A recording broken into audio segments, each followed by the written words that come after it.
All right, boys, this morning I was hunting with Dr. Marcus Lashley, turkey extraordinaire.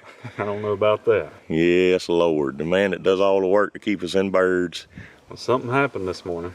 Tell us what happened, Marcus. Well, this happened, for one thing.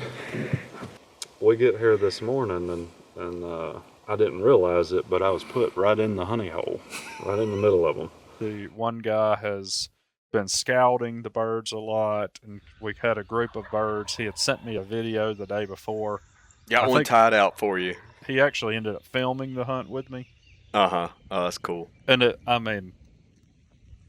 it's textbook, man. It's just like this insane hunt. So he sends me a video just trying to get me revved up as if I wasn't already. So he sends me a video of these turkeys just gobbling. And he's like, these are your boys for the morning. So, I get up there and we get up the next morning. And we're probably 200 yards from the closest roosted bird.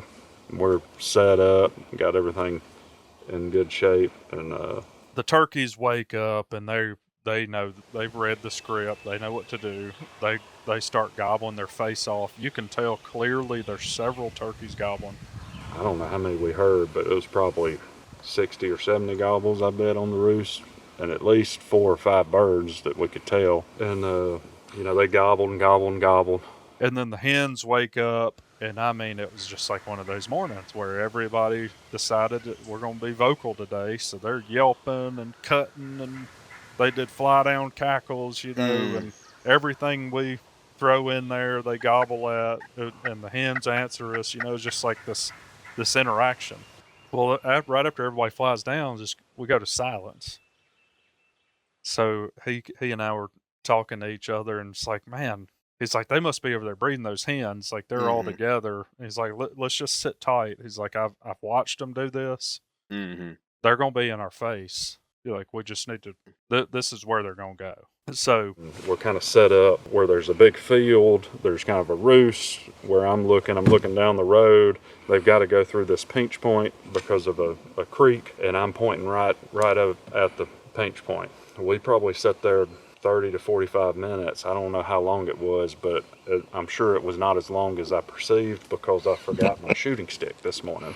So the whole time I'm sitting there holding my shotgun up, trying to hold the weight of it to the degree that I thought I was going to get a cramp in my bicep.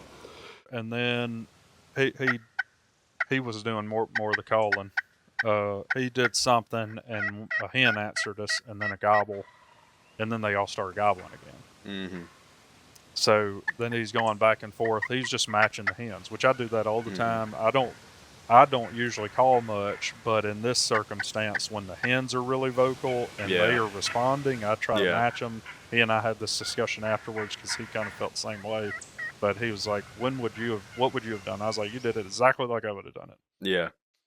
Match the hens, and he was going back and forth, calling way more than usual because this hen keeps responding, and then there's another old squawking hen, that she would answer. They're responding now, really responsive, and it's probably, we heard the first gobble at like 6:40ish, and we're probably up to like 7:20 or 30 now, and they've started getting really responsive again, and then one gobble was closer.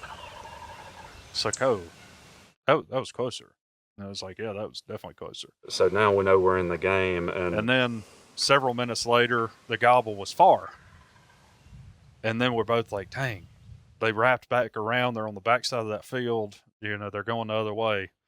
So we're waiting, and the hen yelps again, and she's real close, like 50, 60 yards kind of close. And a bird gobbled at her, right with her. Mm-hmm. And it's like, oh.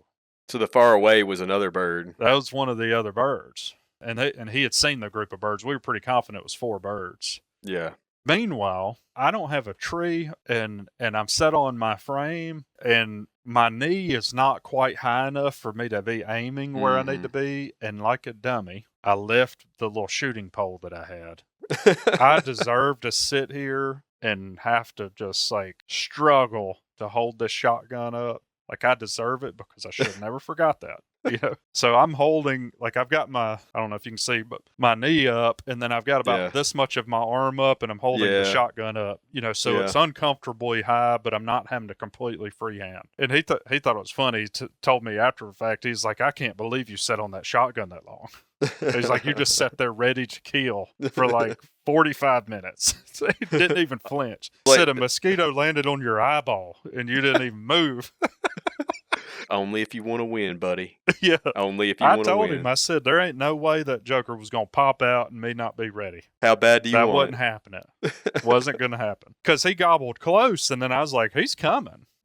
Like, they've made up significant ground to us. So it lingered on for like another half hour. And I'm sitting there on the gun, and I told him one time, I was like, man, my bicep is about to cramp. Like, I'm struggling right here. So he did something again, and they gobbled, and they were closer again, and it's like, okay, now they're really coming. So then I see a bird pop out into the little gap, and I was like, ooh, I see one. I see another one. See another one. Mm-hmm. We're talking, and he's like, you were pinned down. Do you see a gobbler? And I was like, no, I don't see one. And I needed them to make, from where I saw the birds pop out, I needed them to make another 10 or 12 yards before they're actually out in the gap where I can shoot. Was this with your 410? Yeah, I'm only hunting with the 410 now. Yeah, and I've got an effective range. I could kill one at 50. Like, I'd kill it stone dead. Mm-hmm. But at 40 yards, they ain't getting out of there. Mm-hmm. Like, that thing's deadly now. It's dialed in. Where we're set up, my shot's going to be between 25 and 30 yards. So it's like money, perfect distance. So these hens all pop out, and there's 4 or 5 of them that come out, and he was like, do you see any? Like, we're now worried that the gobblers aren't actually with him. Mm-hmm. He's like, do you see one? And I was like, no, I don't. And then I was like, oh, I see a white head. And then it was, 10 or 15 seconds later, he's like, oh, yeah, I see it. And then meanwhile, he's filming it right over my shoulder, And right now, you can see me sitting there struggling. Like, I'm sitting there, like, shaking, trying to hold my shotgun up. So this big group of hens comes through, and I see the one, and then I see another head, and then I see another head. And I was like, ooh, there's at least 3 strutters. They're strutting together. And then I see a couple more birds, and I couldn't tell what they were, but then they pop out, and it turns out we went back on the film, there was 8 hens and 3 bulldozers coming down this lane. Like they're literally the whole scope of the gap they can come through. Mm-hmm. They're like elbow to elbow, and they got it all blocked, like a damn roadblock. And that became important because one of the hens that got out in front, she got up to like 15 yards from us and got nervous, and she turned and tried to go back, and it was like the door was closed because these boys come strutting up and wouldn't let her go back. So then she turns around, she's gotten a little squirrely. She's done made us. Yeah. And she pushes on up. So anyway, we're all kinds of fired up. And the guy with me, I knew he had a diaphragm in his mouth, and I was like, before this happened, I said, listen, when they get up to this tree, and I kind of showed him, this is the tree that I'm pointing at, and when they come to there, I can shoot. If you stop them before that, I cannot shoot. So don't do that. And he's like, yeah, I got it. So first bird goes through the gap, like right through my shotgun, and I was like, stand them up. And you can hear me on the film. And they're just coming up, just real slow. They're doing that little walk. And the first one comes through my gun, and I was like, stand them up. Stand them up. Stand them up. Stand him up. And then I was like, I'm going to shoot him in the strut, because if this last one goes any further, I'm not going to be able to shoot. Stand him up.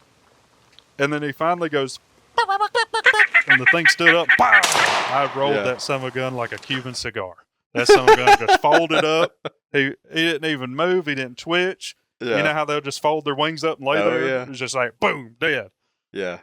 And I was like, man, I thought you were going to stand him up. And he was like, I couldn't get my diaphragm to make a sound. He got so fired up. He was tongue-tied. He got so fired up, he couldn't get, at first he was like, I was so enamored, I couldn't, I wasn't even thinking about it. Yeah. And then I realized you're telling me to stand him up. And then I was like, and he couldn't get it to make a sound. It's like at that point, you don't even have to make a turkey noise. Just make a noise. just you stand up. Just my gosh. So, but man, it was a a stud of a turkey. It was so awesome, such a great thing. And it was with my 410, which that's the first turkey I've killed with it. It's not the first turkey it has killed because I've taken lots of people, and that's what I generally give them, especially if it's someone smaller in stature. But he didn't even move, as far as I could tell. Just completely hammered him. Yeah, you stoned him. Yep, and then I started trying to breathe again.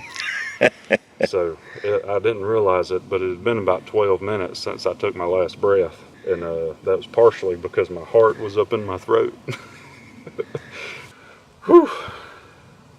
After that, we just had a nice celebration, been having some great conversation, enjoying what the good Lord gave us right here. What a wonderful time. That's a fine gobbler. Show us a beard on that big skeester. Yeah, let's take a look at him. So he's got a fine beard. It's definitely gonna get up there close to 11 inches, I bet. And then he's got some fine spurs on him. And I would say he sure felt heavy when I was carrying him over here to the side by side. So that's a fine bird. It'll be good eating and a fine memory. Yeah, that's a great turkey.